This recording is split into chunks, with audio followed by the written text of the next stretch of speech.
Information de dernière minute.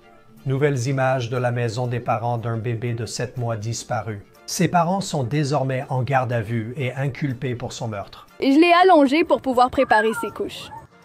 Et quelqu'un a dit « Oh là, c'est tout ce dont je me souviens ». Selon KABC, cette vidéo date d'un peu plus d'une semaine. Rebecca et Jake Harrow ont sollicité l'aide du public aux infos locales de Los Angeles pour retrouver leur fils. Celui qui a pris notre fils.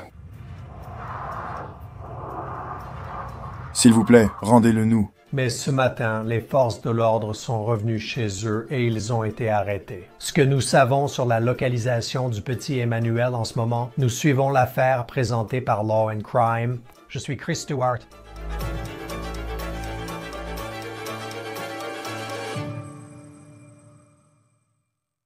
Nous attendons encore des informations des forces de l'ordre sur l'arrestation des parents du petit Emmanuel Harrow, 7 mois. C'est désormais une enquête pour meurtre. Voici une vidéo drone filmée aujourd'hui à Cabazon, Californie, par le détective privé Steve Fisher, chargé des personnes disparues, au-dessus de la maison de Rebecca et Jake Harrow. Au départ, les forces de l'ordre ont déclaré qu'elles menaient une opération au domicile, mais peu après, elles nous ont informé que Rebecca et Jake Harrow avaient été placés en garde à vue, accusés de meurtre. Au moment de cet enregistrement, les adjoints du shérif disent qu'ils poursuivent leurs recherches pour retrouver Emmanuel Harrow, âgé de 7 mois. Voici la photo du garçon diffusée par la police. L'histoire a débuté jeudi soir, quand la mère a dit avoir été attaquée et que son fils fut enlevé, alors qu'elle le changeait sur le parking d'un magasin de sport, à environ 20 minutes de chez eux, à Yacapa, Californie. Je l'ai allongé pour préparer ses couches. Quelqu'un a dit « Oh là, c'est tout ce que je me rappelle ». Rebecca a dit cela sur KABC TV. Voici ce qu'a dit Jake Harrow, le père. Celui qui a pris notre fils. S'il vous plaît, rendez-le nous. Dans les jours suivants, durant les recherches d'Emmanuel, les adjoints du shérif ont relevé des incohérences dans le récit de Rebecca Harrow. Ils ont dit qu'après l'avoir confrontée à ces incohérences, elle a arrêté de coopérer. Les adjoints du shérif n'ont pas exclu un acte criminel. Les adjoints ont aussi retiré un enfant de 2 ans du domicile et saisi une voiture familiale. Ils avaient également déjà exécuté des mandats de perquisition dans cette maison. On ignore aujourd'hui quelles preuves ont conduit les adjoints à cette arrestation et à être convaincus qu'il s'agissait d'un meurtre. Jake Harrow a un avocat. Il s'appelle Vincent Hughes. Et depuis hier, il affirmait que son client était innocent et prêt à parler aux enquêteurs. Voici ce qu'il a déclaré dans l'émission Banfield de News Nation. Pourquoi Rebecca et Jake ont-ils cessé de coopérer avec la police s'ils sont désespérés de retrouver le bébé et que la police le recherche aussi? Je ne comprends pas pourquoi on dit qu'ils ne coopèrent plus, Ashley. J'ai parlé au détective hier et suggéré que Jake poursuive les échanges. Aujourd'hui, je n'ai reçu aucune demande concernant Jake. Je ne représente pas Rebecca, c'est très clair, mais on ne m'a pas demandé de présenter Jake. J'ai proposé de présenter Jake. Ils ont volontairement remis tous leurs appareils électroniques et mots de passe. Je croyais que c'était énorme et personne n'en a été informé. Nous avons contacté Hughes aujourd'hui pour obtenir un commentaire concernant l'arrestation de son client. Il ne nous a pas encore répondu au moment de cet enregistrement. Il a été clair lors de son interview. Il ne représente que Jake Harrow. Il ne représente pas la femme de Jake, Rebecca, qui est également accusée de meurtre. On ignore quand Emmanuel a été vu pour la dernière fois, ce qui est crucial dans cette histoire. Rebecca a déclaré que l'enfant était avec elle à un match de football pour son autre fils lorsqu'elle s'est rendue au magasin d'articles de sport où elle a affirmé que l'enlèvement avait eu lieu. Mais des informations ont émergé, soulevant de sérieuses questions sur la véracité de cette affirmation. La Fondation Uvalde pour les enfants est une organisation à but non lucratif qui aidait dans la recherche d'Emmanuel. Ils ont initialement offert une récompense, mais l'ont retirée ainsi que leur aide en apprenant qu'Emmanuel n'avait pas été vu à ce match de football. De plus, des questions subsistaient sur l'hématome de Rebecca sous l'œil, car il ne correspondait pas à la chronologie qu'elle avait donnée aux forces de l'ordre et au public. Steve Fisher, détective privé spécialisé dans les disparitions, est maintenant sur place devant la maison des Harrow. Steve, je m'excuse pour ma voix. Je l'ai perdue pendant la nuit, mais nous suivons ici une information de dernière minute. Qu'est-ce que vous voyez? Donc, je suis venu ici aujourd'hui pour continuer les recherches, notamment avec des drones et autres moyens. Et puis, Tôt ce matin, ils ont délivré des mandats d'arrêt pour meurtre contre les 2 parents à la maison. Ils sont arrivés avec l'équipe du Special Weapons and Tactics Bearcat et les ont emmenés. Et maintenant, vous savez, avec tout ce qui se passe, j'ai pu voir une partie de ce qui se passe depuis les airs. Et j'ai parlé à quelques-uns des officiers. Vous savez, les détectives, je les ai vus fouiller dans les ordures à l'arrière de la maison. Et j'en ai vu quelques-uns à l'intérieur de la maison. Ils semblent se concentrer sur une chambre qui serait le bâtiment du côté ouest de la propriété. Qu'est-ce qui aurait pu les faire revenir? Parce qu'ils avaient déjà examiné la maison auparavant et, vous savez, ils y avaient exécuté des mandats de perquisition, mais ensuite ils sont revenus ce matin et on ne sait pas ce qui a mené à l'arrestation, mais qu'est-ce qu'ils pourraient chercher? C'est une bonne question, vous savez, on sait qu'ils ont saisi leurs appareils électroniques et ils ont peut-être même mis des écoutes téléphoniques sur d'autres membres de la famille. Peut-être qu'ils ont trouvé quelque chose là-bas, mais l'avocat a dit quelque chose d'intéressant l'autre jour. Même s'il n'avait pas raison à propos du fait qu'il creusait des trous dans le jardin, il a mentionné quelque chose à propos du fait qu'il creusait une sorte de trou à l'intérieur de la maison. Et il semble bien qu'il soit dans cette chambre. Et vous savez, on ne sait pas depuis combien de temps ils ont commencé ça avant nous. Personne ne sait quand cet enfant a été vu pour la dernière fois. Cet enfant pourrait-il être sous le ciment à l'intérieur? Vous savez qui c'est? Oui, je sais. Et tu te poses aussi la question parce que c'était une affaire où l'histoire était très floue. Mais aujourd'hui, on parle de meurtre et ils ne savent pas où est Emmanuel. Mais d'après votre expérience, pour accuser quelqu'un de meurtre sans avoir de corps, quel type de preuve faudrait-il pour croire qu'il n'est pas simplement avec quelqu'un d'autre, que malheureusement ce garçon de 7 mois est décédé? Oui. Vous pouvez certainement prouver un meurtre de manière circonstancielle. Cependant, c'est une charge de preuve vraiment lourde. Et pour qu'ils sortent, vous savez, il y avait d'autres chefs d'accusation avec lesquels ils auraient sinon pu commencer s'ils voulaient Samuel Omiaoul simplement faire pression et les mettre en garde à vue. Déjà en probation, ils pourraient facilement la violer avec une accusation de négligence envers un enfant. Et, vous savez, c'est pareil pour elle avec le fait de mentir aux autorités. Parce que certaines de leurs histoires ne correspondaient tout simplement pas à ce que nous avons vu sur la vidéosurveillance. Cependant, ils ont décidé, le procureur, vous savez, celui qui dépose ces accusations, a estimé qu'ils avaient suffisamment de preuves tout bien pour poursuivre, vous savez, pour meurtre contre les deux. Et, vous savez, ou pas, vous savez, c'est un meurtre. Donc, ils ont quelque chose, que ce soit des communications ou que quelqu'un les ait dénoncés. On ne sait pas encore, peut-être un autre membre de la famille. Ils sont confiants. Malheureusement, ils sont confiants que, vous savez, il est décédé et que c'est à cause d'eux.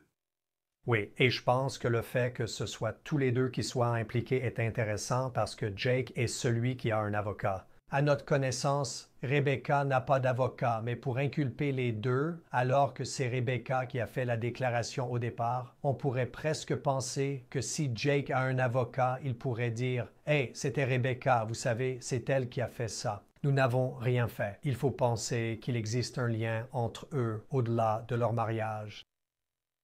Ouais. Donc si, vous savez, si ça s'est produit, disons qu'il y a eu une bagarre mutuelle entre eux et que l'enfant s'est retrouvé au milieu.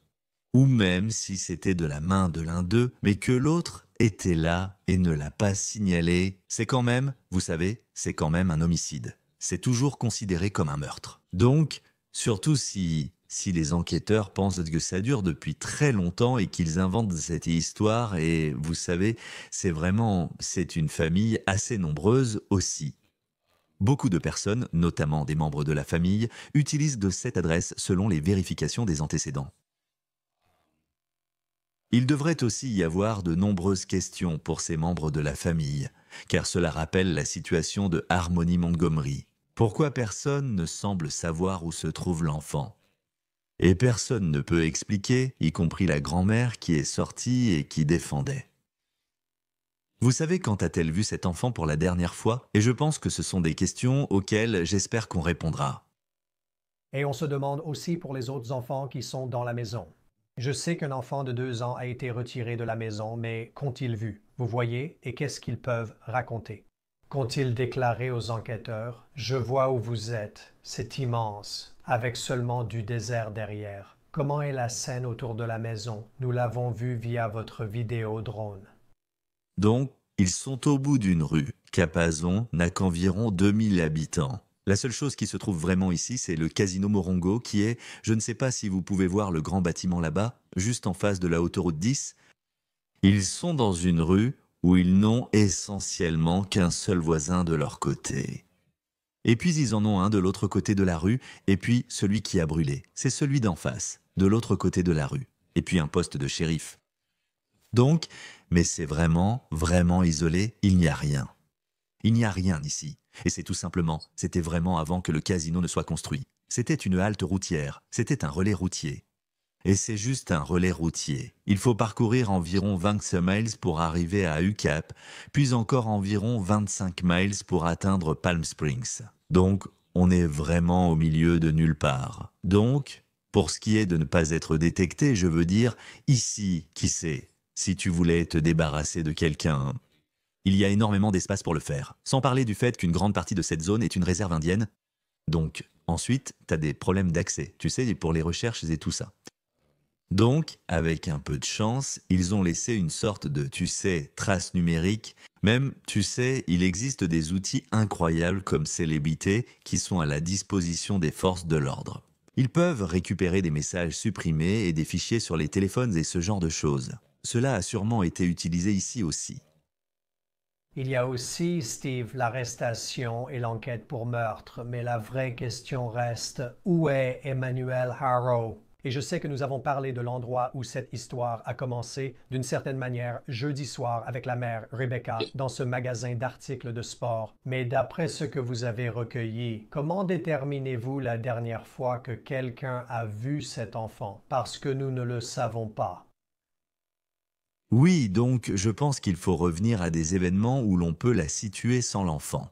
Donc, je sais que je l'ai vue à la cérémonie funéraire de... Je crois que c'était son frère, l'un de leurs frères. C'était le 5 août, je crois. Elle est clairement dans cette vidéo. L'enfant ne semble pas là. Donc je demanderai qui s'en occupait. Et si elle peut dire, et c'était cette babysitter, peu importe, et que vous interrogez cette personne et que c'est bien le cas, alors vous pouvez dire, d'accord, l'enfant était vivant à ce moment-là. Mais si elle n'a pas d'explication pour ça, alors il faut continuer à remonter dans le temps jusqu'à ce que... Vous savez, j'ai un pressentiment, c'est juste une intuition.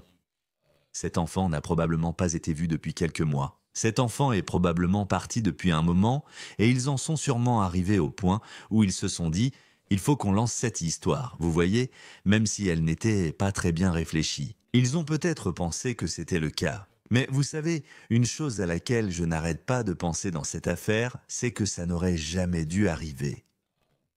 Vous savez, il a été condamné pour ses accusations de cruauté envers un enfant et il a écopé de 180 jours. Maintenant, cet enfant, d'après ce qu'on nous a dit, il ne lui reste que 3% de fonction cérébrale, il est aveugle et il n'a personne pour s'occuper de lui maintenant. Heureusement, un autre membre de la famille l'aimait quand nous avons accueilli cet enfant. Et il a écopé d'une peine de 190 jours pour ça, dont un jour passé en prison du comté et 179 jours de semi-liberté, où il pouvait rentrer chez lui le soir. En gros, il a privé cet enfant de toute qualité de vie. Il lui a tout pris, sauf la vie elle-même. Et c'est ce sur quoi le procureur du comté de Bercy était d'accord. Et c'est ce que le juge a décidé. Et c'est tout simplement injuste. Et pour moi, ils en portent une part de responsabilité. Cet enfant ne serait pas né s'il avait été en prison comme prévu. Il a écopé de 6 ans de prison, mais la peine a été réduite à 180 jours, dont 79 en semi-liberté. Il n'a purgé qu'une journée, moins qu'une personne condamnée pour ivresse au volant. Et ça, c'est de façon permanente. Cerveau endommagé. Et j'espère vraiment que le procureur et les juges comprennent ce qui s'est passé ici et qu'il doit être tenu responsable. Tu ne peux pas faire ça, Dean, et n'avoir qu'un seul jour de prison. Oui, je veux dire, c'était... Et l'enfant dans cette affaire avait 10 semaines. C'était issu d'un précédent, je crois, mariage ou relation avec son ex-femme en 2018. Ce bébé s'en va et je sais que tu as vu les rapports. Je veux dire, tu as lu ça et il a été rapporté que cet enfant, elle a maintenant 7 ans, mais sa qualité de vie est tellement difficile à cause de Jake Arrow. Et ce n'est pas une chose supposée. Il a été condamné pour ça et il s'en est sorti très légèrement. Et maintenant, on est dans une situation où il est accusé de meurtre pour un garçon dont on n'a aucune idée de l'endroit où il se trouve. Pour résumer certaines choses dont nous avons parlé cette semaine, Steve, parce que pour ceux qui nous rejoignent, le magasin Big Five est l'endroit où Rebecca a dit que tout cela s'est passé. Personne, et d'après les personnes à qui tu as parlé, personne n'a vu le bébé avec elle au moment où elle dit qu'il a été enlevé et qu'elle a, tu sais, reçu un coup au visage, ce qui lui a valu soudainement un tout petit œil au beurre noir, alors qu'apparemment elle aurait été assommée et serait tombée au sol. Tu sais, je pense que ce qu'ils essayèrent de faire, ces cigarois, c'est qu'ils ont organisé un événement qui était l'entraînement de football. Et je pense que c'était pour créer une certaine distance par rapport à la maison. En d'autres termes, oh mon Dieu, Emmanuel a disparu, mais à Uccle pas. Tu sais, écoute, de nos jours, il y a des caméras partout. Peu importe s'il n'y en avait pas ici, il y en avait ailleurs. Et aussi, tu sais, les enquêteurs ont beaucoup d'outils à leur disposition maintenant, surtout à l'ère du numérique. Et tu ne vas tout simplement pas t'en sortir avec quelque chose comme ça. Et qui sait si l'enfant sera jamais retrouvé? Écoute, Harmon Montgomery reste introuvable même après la condamnation du père pour meurtre. Et donc, je déteste cette idée, mais on lui a volé sa vie. Et ce n'est tout simplement pas juste. Oui, pourquoi? Parce que je connais l'affaire Montgomery, tu as travaillé dessus et les gens connaissent très bien cette affaire. Dans ce cas, à quoi ressemble la recherche maintenant, sachant qu'il s'agit d'une enquête pour meurtre? Et même s'il n'y a pas de corps, il y a quelque chose que les forces de l'ordre ont trouvé qui leur fait penser que cet enfant n'est plus en vie. Quels sont les types de ressources qui vont être utilisées? Et quel est vraiment le délai pendant lequel ces ressources seront utilisées pour retrouver quelqu'un?